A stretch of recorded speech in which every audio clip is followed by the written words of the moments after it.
Marshall, it's time for another Q&A. Again? All right.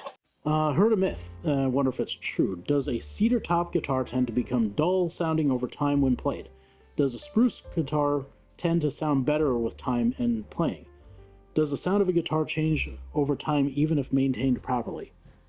Fantastic question. So, to answer the first question, does cedar become dull over time?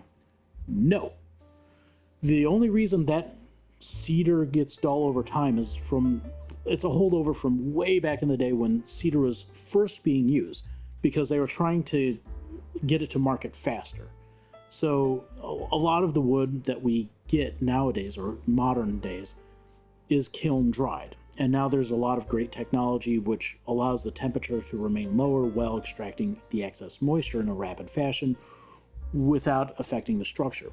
But way back in the Stone Ages, when everything was sepia, or so I've been told, they used to kiln dry it at a very high temperature, and the lignins and structure of the cedar is a lot more fragile than that of the spruce.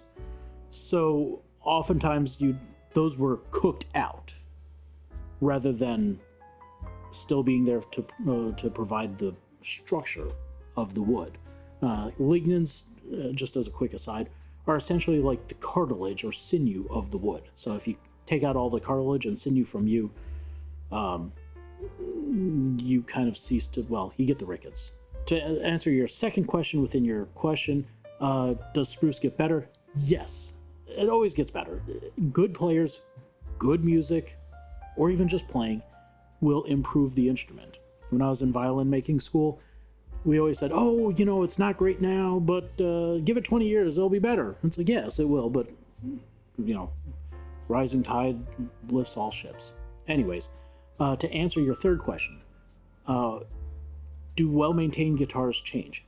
Yes, and that's dependent on you, the player. If you pick up a guitar, and I've heard this many times in my shop, I've got I just finished up a restoration on an Antonio Torres, and it's been a player's guitar. It's been played constantly, and when we handed it to somebody else, his name may be B.A., if you know who that is, we could hear the guitar changing while he was playing it. And this is from the 1860s, so it's definitely an older guitar. It's had its fair share of playing, and it was actually quite reactive to that change. But it stayed kind of within the guitar's scope, but there was definitely a sound change as it learned that player and the player learned the guitar. So does an old guitar change? Yes, absolutely, but that's up to you. Okay, one of you guys asked, how do I clamp a top without a go bar deck? That's pretty simple. Get yourself I got this from IKEA. It's just a shelf. It's a piece of melamine. You can go to your local hardware store and get something like this. And what I do, if I am not using a go bar deck, is I'll put that down, I'll put my brace on, I'll put my top down, I'll put my brace on, I'll glue it, and then this is just MDF with cork, automotive cork, very simple, and I'll put it on it, and I'll put something heavy on it, be it a sad iron, or you don't need more than 5 or 7 pounds, something fairly light, some weight, but just enough to hold it down. And if you're using a high glue, that's all you need. Now for the back, those I've got a guillotine, which basically is a caul with springs on it, and we'll link to the video where I show that. So that's how I glue without a go bar deck. I'm not a big fan of them. They take up a ton of space and you use it for such little time. I'd rather have something like this and put like a coffee cup onto it, because if you're gluing with that much tension, you didn't fit it well. Thanks for the question. Here's a great one from the Humidity. Can you please let us know the brand name and where to purchase this beautiful brass looking humidity gauge? And that humidity gauge is from Abion Kell, and it's made by a German company called Luft, L-O-U-F-T. But AB on Cal is, I believe they're out of California. They do a lot of lab and high precision stuff like that, and they have calibration services and so on and so forth. You can either get them from AB on Cal. They're, I don't know, between $200 and $300 typically, or you can go onto eBay and pick up one for maybe $100, $150, send it off, get it calibrated. That's a really great option. I know a lot of people make humidity sticks where, you know, you trust that you're kind of at your humidity and glue a thin piece of wood with a grain going vertically and a grain going horizontally, so that way as this grain expands, it tells you if it's wet or dry.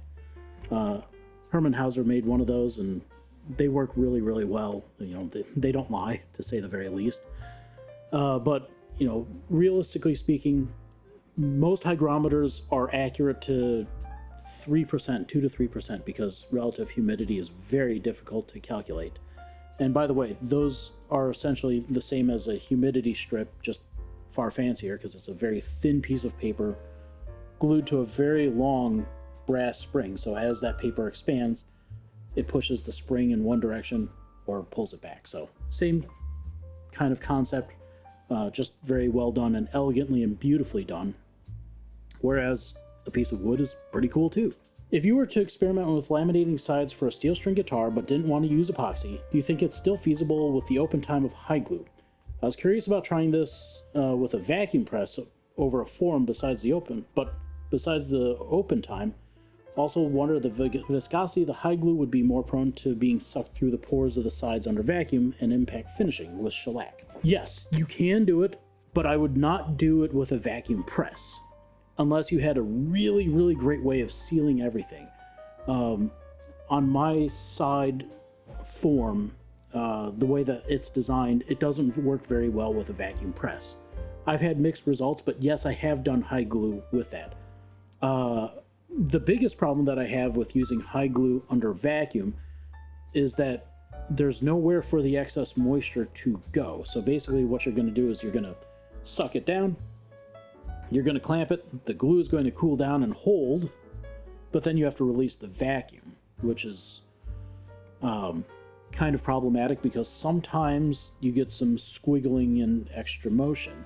Which is why I prefer to use a very solid method of just clamping. So I'll just clamp it down and hold it into place, and that's really the best way to glue a laminated side. No need to get fancy with vacuum clamping, just be pragmatic about it. Says, hey Marshall, I'm not sure. I see what you did there. James, you want to do this one? Hey Marshall.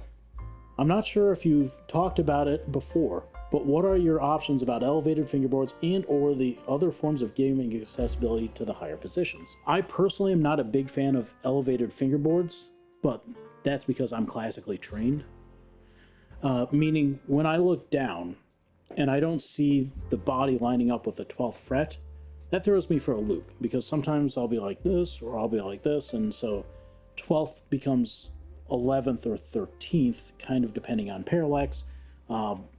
Sometimes, and I've seen a lot of great players miss notes because of that. So if I'm building a guitar with an elevated fret, I almost always put a dot on the 12th fret just because it gives you a point to aim for. What do I think about them? No, they're fine. I like them. You know, are they good? Are they bad? I don't know. I don't think that it really matters all that much. I'm not a big fan of cutaways, but a bite-away, you know, where you retain the shape but give access to the upper end, sure. Ultimately, it's about the player. As a maker, I don't really have a preference one way or another. Elevated fingerboards add a complexity to it, but it's not that big of a deal. I'm willing to deal with it, so it's all about what is comfortable for you. So why don't you tell me down below what you think? Those are your questions. You asked it, I answered it. What more could we ask for? Except I'm going to ask you for more questions, and like, subscribe. If you like this, please consider supporting me on Patreon. It really does help make this possible. Keep building, keep asking those questions, and I love all this. Thank you so much. See you next time.